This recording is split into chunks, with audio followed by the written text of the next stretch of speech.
Goeiemôre vriende, dit is vandag Vrydag die 5de Junie 2026. So die begin van 'n naweek wat voor julle uitgestrek lê. Kom ons raak net so vir 'n wyle stil.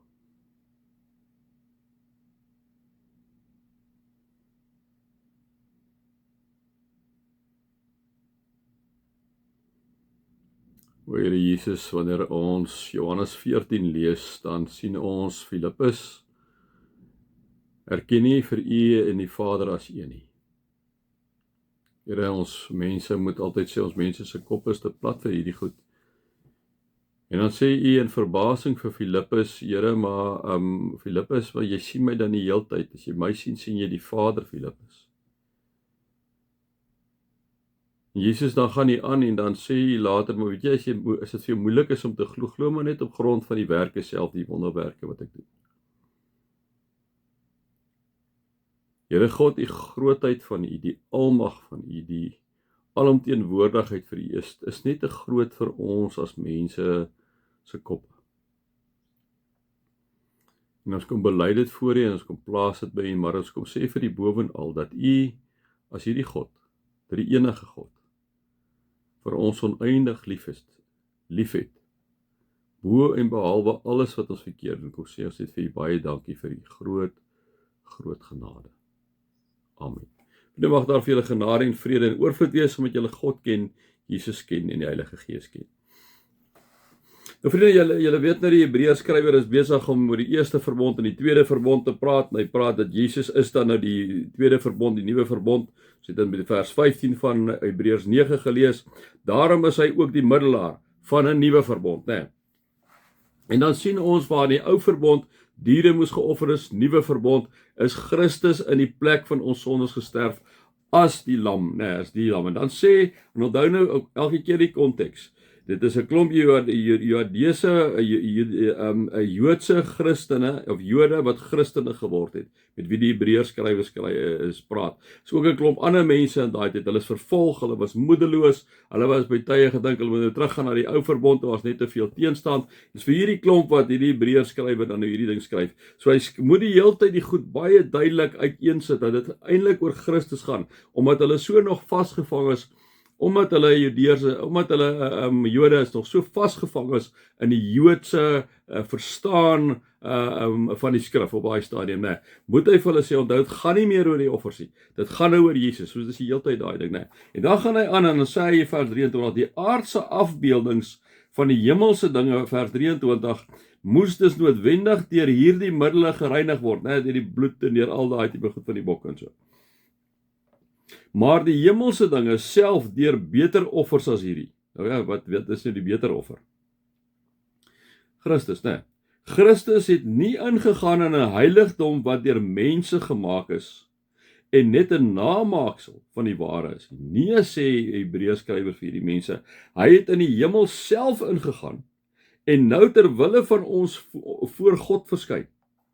Hy het nie ingegaan om homself herhaaldelik te offer nie, soos die hoëpriester elke jaar die allerheiligste binne gegaan het met bloed wat nie sy eie is nie. Dan sou Christus immers herhaaldelik moes gelei het, reeds van die skepping van die wêreld af. Maar nou het hy net een keer in die volëinding van die tye verskyn om deur sy offer die sonde weg te neem. Mense is bestem om net eenmaal te sterf, en daarna kom die oordeel. So is Christus ook net eenmaal geoffer om die sondes van baie weg te neem. As hy die tweede keer verskyn, kom hy nie in verband met sonde nie, maar om verlossing te bring vir die wat hom verwag. So hy verduidelik vir hierdie mense wat gaan aan. Dit is eintlik 'n baie mooi verduideliking as ons die Hebreërs skryf binne in hierdie die Hebreërs skrywer binne hierdie konteks te gaan kyk, liewe vriende. Dit is eintlik amazing. Kom ons sê nou weer die een ding wat hy uitstaan waar hy sê, maar die Hebreërs skrywer sê dis nou Jesus het nie ingegaan om homself herhaaldelik te offer soos die hoëpriester elke jaar die allerheiligste binne gegaan het wat nie sy eie bloed is nie, nee. Hy het in die hemel self ingegaan om nou ter wille van ons voor God te verskyn. So al ons sondes, kom sê hy vir hierdie mense, kom sê hy, al ons sondes het Jesus op hom geneem, hy het voor God verskyn. God het die oordeel voortrek op hom op die ouene en hy's gekruisig in jou en in my plek. En dit is wat die Hebreërs skrywer vir hierdie mense wil kom sê. So hy stel die eerste verbond teenoor die tweede verbond. Hy kom sê vir hulle, Jesus is inderdaad die slagskaap van die tweede verbond. En hy het dit eenmaal gedoen, nie aan mekaar, hy het dit eenmaal gedoen, sodat wanneer ek en jy in hom glo, kom sê Johannes vir ons 3 vers 16, wanneer God het die wêreld so lief gehad, sodat elkeen wat in hom glo, die ewige lewe sal hê. En dit is wat hy het so, hy stel die eerste verbond en die tweede verbond die heel tyd teenoor mekaar, om hierdie mense ook te sê, hoorie, moenie teruggaan na die tweede verbond, na die eerste verbond toe nie. Dit is verby, daai goed is verby. Jesus het nou gekom, hy is die ultimate offer, wat vir jou al gesterf het. Vriend, kom ons sê vir mekaar ook vandag, ons het so baie mooi ander mense wat nie in Jesus glo nie. Ek sê altyd vir julle, as ons die filosofie hoed opsit, vriende, kan ons allerlei goedjies praat, kan ons sê, ja, nee, die Here is as goeie mense, en is goeie harte, en natuurlik sal God na hulle kyk, natuurlik behoort hulle dan ook hemel toe te gaan. Dis ons die filosofie hoed opsit. Die oomblik as ek en jy die Bybelse hoed opsit, dan kan ek en jy dit nie sê nie. Onthou dit altyd, jy hoef nou nie met daai mense te gaan kapittel nie, vriende, en hulle gaan beledig nie. Maar onthou net, wanneer ons filosofeer, kan ons enige ding sê, enige nonsens kan ons sê, nee.